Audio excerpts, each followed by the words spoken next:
When I started my video series talking about how to create a YouTube channel for computer-aided design, I said I would tell you how much money I make from YouTube. Here we are. As I'm filming this, I have just received the final numbers for November of 2024. So let's take a look at the last 12 months of income that I've gotten from AdSense and the Shorts Shelf and also Super Thanks on YouTube. So for the month of November 2024, I made around $743. For the past 12 months, that is a total of $7,646, which comes out to a monthly average of $637 a month. So I did much better in November than I usually do. There is always a dip around December and January and also in the summer. And so to provide some context for how my channel does in relation to other channels, as I'm making this video, I have a total of 37,297 subscribers, which actually puts me in around the top 2% of channels in terms of subscribers. However, since I am such a niche subject, my view counts are pretty low. You can take a look at how many people are watching individual videos, and it's just not that high. So that's why my revenue is not exactly great. But speaking of revenue and income, that's only part of the equation. You also have to factor in the expenses. So let's take a look at some of the obvious expenses, like the subscriptions for my software. And we'll take a look at my subscriptions for Creo Parametric, MathCAD, and Camtasia. That's the software that I use for editing.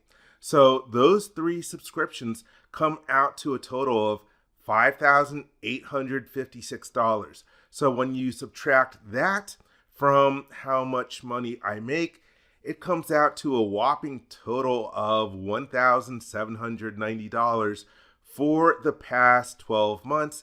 And that is an average of $149 a month that I get to take home with me. So not exactly breaking the bank with my YouTube channel. So let's just talk about 4 different takeaways from all of this.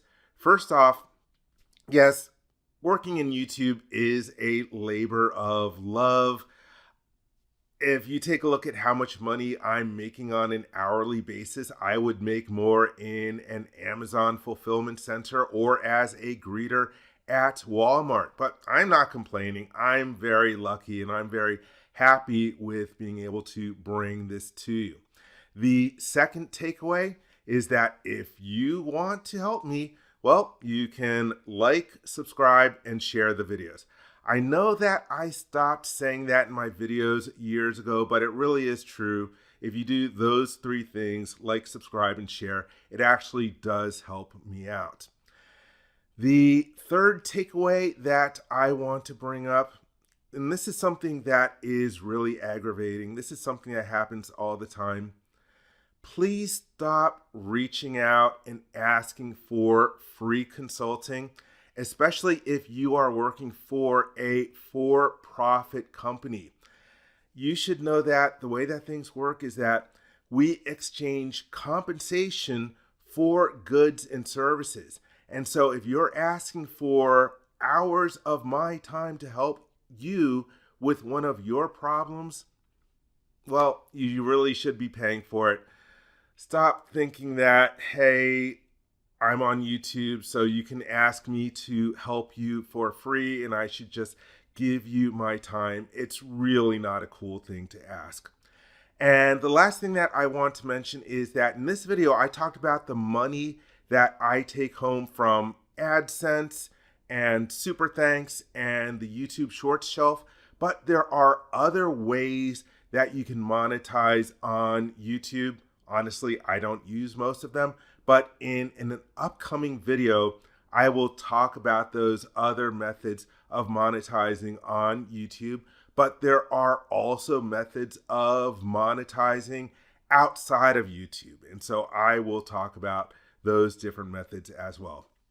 So there you have it, a peek into what kind of money you can reasonably expect to make with a YouTube channel on computer-aided design. I hope this helped you out. Thank you very much.